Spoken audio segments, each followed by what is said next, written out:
So I just want to give you a screenshot overview of the new management software that's built into the AdPod Plus. What you need to do is you need to connect the AdPod Plus to the mains power supply. Now, this is done in the order of you insert the Wi-Fi dongle and then you insert the power. You then wait around about 60 seconds for the pod to boot itself up. So it's about 1 minute to 2 minutes maximum for it to boot up. Once it's done that, you can then go into your Wi-Fi connectivity. So as I'm running on a Mac, it works on both Mac and PC. So I'm just going to go and scan my available networks. And what I'm going to see is that it's now created a special offer Wi-Fi. So this is what we've called the Wi-Fi. So if you just log into the special offer Wi-Fi, now we can control that name. So it may be that when yours has arrived, it's your company name or your company branding that's been put in there. Once we've connected to the Wi-Fi, we leave it for around about 30 seconds for the computer and the pod to start speaking and form a connection.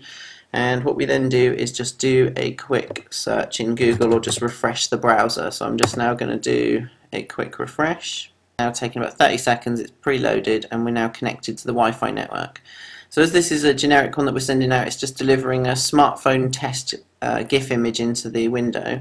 Now what we want you to pay attention to is the URL bar, because in the URL bar we've got a IP address of the pod, which is 192.168.45.3, and we need to delete the welcome.php. So I'm going to delete that, then I'm going to put /admin, ADMIN, / press return. And this is now going to take us through to the management console built directly into the AdPod Plus. Now there's a password to get in there, which is manager, MANAGER. Now you can change this password, but that's how it's shipped to you with a generic password called manager. So I'll just type that one in. Click login. It's now going to log me into the actual management software that's built on the AdPod. So as you can see, we've got a nice graphical interface, and this software has been made incredibly easy to use. So there's 3 key tabs that you've got to be aware of. There's your campaign manager, your campaign statistics, and your content studio. So I'm just going to quickly go into the campaign manager and show you how this works. Now because the AdPod is doing both Bluetooth and Wi-Fi, you can have 2 separate campaigns, one running on Bluetooth and one running on Wi-Fi. In most circumstances they're going to be the same, but you need to just go in and quickly edit your campaign. So I'm going to start with the Bluetooth campaign.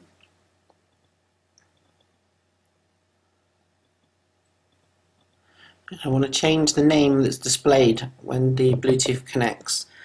So for this particular campaign that I'm going to load on, it's for a drink awareness campaign, so I'm going to call it Drink Aware. And this is the name that people will see when the Bluetooth connectivity is made. I'm then going to go and add the advert. So if I go into browse, I'm going to have to browse my files.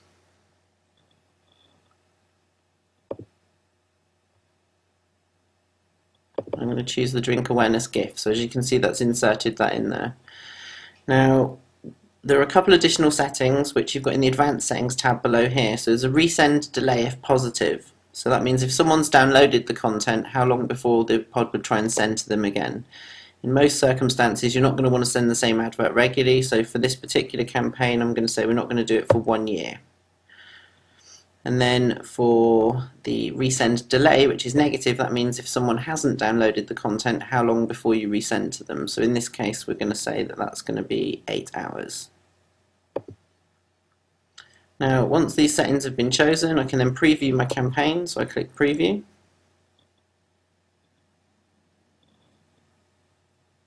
And that's now giving me a view of the advert that I'm about to load on. So I can just check and make sure that I'm all happy with the advert. Once that's done, we click approve and activate, and that's now changed all of the Bluetooth campaign and settings on the AdPod.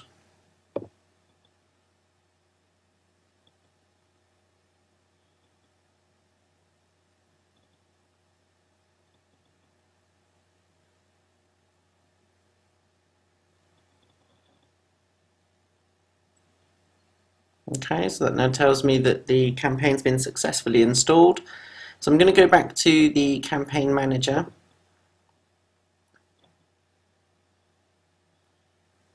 And I want to change the smartphone campaign that's going out across Wi-Fi. So I click on edit smartphone campaign. I'm going to change the name of the Wi-Fi hotspot to Drink Aware.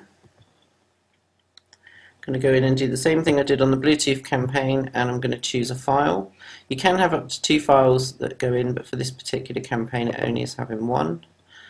And then we've got some additional details that we can put in, which is where we could put a contact phone number, and we can also put a text area in, but for this particular campaign that's not necessary, so I'm just going to preview my campaign.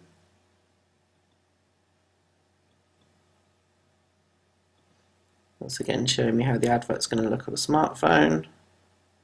I'm happy with that, so I click approve and activate. It's now going to tell me that any other previous campaigns will be deleted, so I click OK.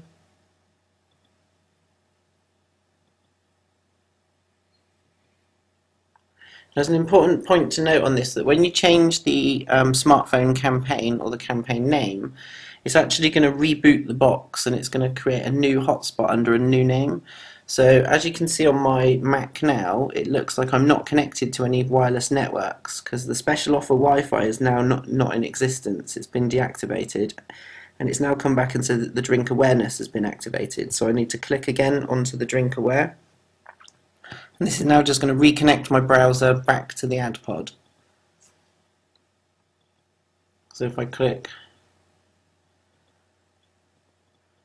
onto home or any of the campaigns, it takes me back through. So now it's saying that your smartphone campaign has been successfully installed. Now if I want to view any statistics on the campaign that's been run, I can just click into the campaign stats tab. It tells me that it's found 2 phones, it's had 1 smartphone connection and 1 successful send. So you get this like sort of movable pie chart which shows you the different stats for each of the campaigns.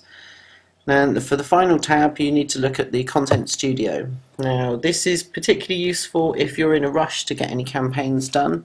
We don't particularly recommend that you use the GIF content editor here because it's only a very basic editor, but if you were in a rush to get some sort of advert created and you didn't have a chance to get onto Adobe Photoshop and create a full multimedia nice looking advert, you can actually do this built into the pod. So just as a quick overview, I can go create a new advert. I can upload and install backgrounds. I can type in with different text and different colour, so as this is just an example, I'll just type some text in there. I can work out my frame delay for each individual frame that I create, but as this is just an example, I'm just going to show you a quick preview of how that's now made an animated GIF directly in the pod. So it says it's loading the content. And there you can see it's the basic advert that I've just created. So I'm going to go back to the Content Studio because that's quite easy to use, so I'm sure you can all work out how to use that one. And you've also got here a vCard and a vCalendar generator. A vCard is going to create a virtual business card which can install your contact details directly onto a phone over Bluetooth, and the vCalendar can store calendar events and reminders into a mobile phone. So I'll just give you one example. If we were to create a vCard, we click on there, and this is all being done directly inside the pod, and it's just basic things like your campaign name, your company name, your website, your phone number, and any message that you want to create. You've got some additional tabs here, like if you're in business, there could be some business details, photos, any other additional things that you want to put into that.